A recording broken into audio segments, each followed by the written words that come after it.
Question आएगा आहार पाक लॉन्ग मार्क्स में 10 नंबर का क्वेश्चन। तो जो श्लोक लिखने हैं, मीनिंग लिखना है, वो सब तो लिखना ही लिखना है, साथ में एक फ्लो चार्ट बनाना है। दिस इज मोस्ट इम्पोर्टेंट था। तो फ्लो चार्ट कैसे बनाना है, रटना नहीं है, बस ध्यान से सुनो एक बार। जो भोजन था वो भोजन प्राणवायु के आदान क्रम के द्वारा कोष्ठ में गया, ठीक है।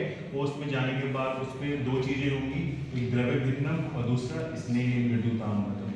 तो द्रव्य भिन्नम है, उसमें बेसिकली क्या हो रहा है, संघार, भोजन का डिसइंटीग्रेशन, छोटे छोटे पार्टिकल में टूटना। और जो स्नेह है उससे क्या हो रहा है, भोजन सॉफ्ट हो रहा है। तो ये जो फंक्शन था आदान कर्म, ये प्राणवायु का फंक्शन था।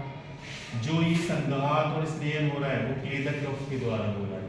अब उसके बाद क्या होगा, समान वायु, समान वायु क्या करेगी, अग्नि का प्रदूषण करेगी और मतलब पाचक पित्त एक्टिवेट हो जाएगा और डाइजेशन की प्रोसेस स्टार्ट करेगा।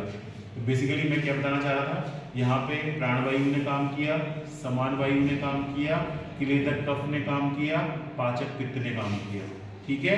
प्राणवायु ने क्या काम किया, भोजन को अंदर ले गई, डाइजेशन की प्रोसेस, ठीक है। समान वायु ने क्या काम किया कि वो अग्नि को क्लियर किया, पाचक पित्त का अपना काम करना स्टार्ट हो गया। क्लेदक कफ ने कहाँ काम किया, आमाशय में भोजन का संघात किया और भोजन को मृदु किया, ठीक है। एक बार पाचक पित्त एक्टिवेट हो गया, जाठरग्नि एक्टिवेट हो गई, तो जो आहार पाक की जो मेन प्रोसेस थी अवस्था पाक, वो स्टार्ट हो जाएगी। तो प्रोसेस फिर दो में टूट जाएगी, एक अवस्था पाक और एक निष्ठा पाक। निष्ठा पाक जो हम आगे आने वाली क्लास में पढ़ेंगे।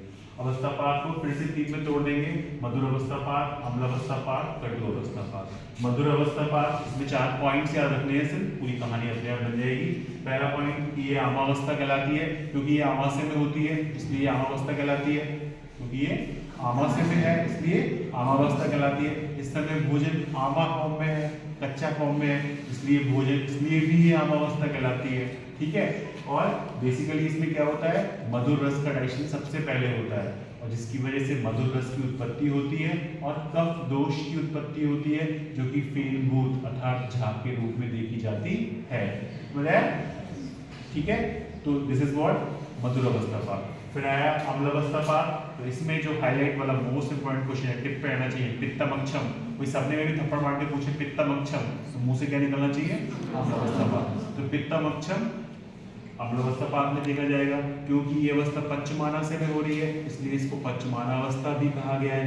क्योंकि इस समय भोजन पंचमानाशय कच्चा पक्का मिक्स्ड फॉर्म में है इसलिए भी इसको पंचमानावस्था भी कहा गया है। इस समय भोजन विदग्ध हो जाता है, फर्मेंटेड हो जाता है, उसके अंदर खट्टे भागों की उत्पत्ति होती है, जिसके फलस्वरूप पित्त दोष की उत्पत्ति प्योर फॉर्म के रूप में देखी जाती है।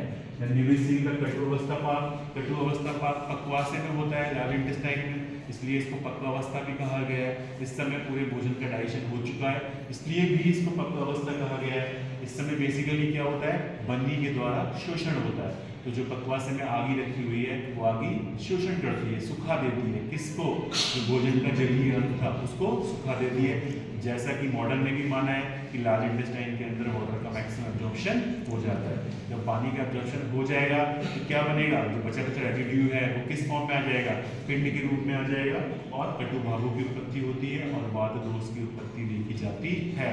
Now what is the, exam में क्वेश्चन आएगा क्या कि आहार पाक के समय कौन कौन से दोष अपना, या आहार पाक के समय कौन से दोषों का योगदान देखा जाता है। कॉम्बिनेशन दिए होंगे, पहले कॉम्बिनेशन में लिखा होगा प्राणवायु, क्लेदक कफ, समान वायु, पाचक पित्त, यही ठीक है। प्राणवायु, क्लेदक कफ, समान वायु, पाचक पित्त, ये चारों ही होने चाहिए और ये चारों ही ठीक है। जब ये चारों नहीं होंगे तो वो ऑप्शंस गलत होंगे। तो आहार पाक में कौन कौन से दोष अंदर रोल प्ले करते हैं, प्राणवायु, पाचक पित्त, क्लेदक कफ, समान वायु, ठीक है, समझ आया।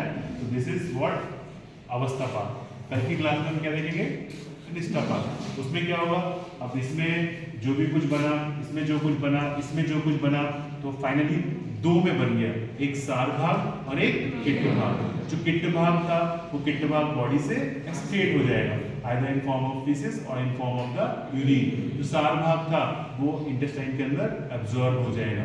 अब जो चेंजेस होने हैं बेसिकली, कहाँ पंचमहाभूत बनने हैं, कहाँ धातु बननी है, कहाँ और चीजें बननी है, तो वो सब चीजें जो बनेगी, जो मेटाबॉलिज्म की प्रोसेस है अकॉर्डिंग टू आयुर्वेदा, वो स्टार्ट होगी किसके अंदर, निष्ठा पाक के अंदर। समझ आया ना, ये चार्ट जरूर बना के आना एग्जाम में, हाँ ठीक है।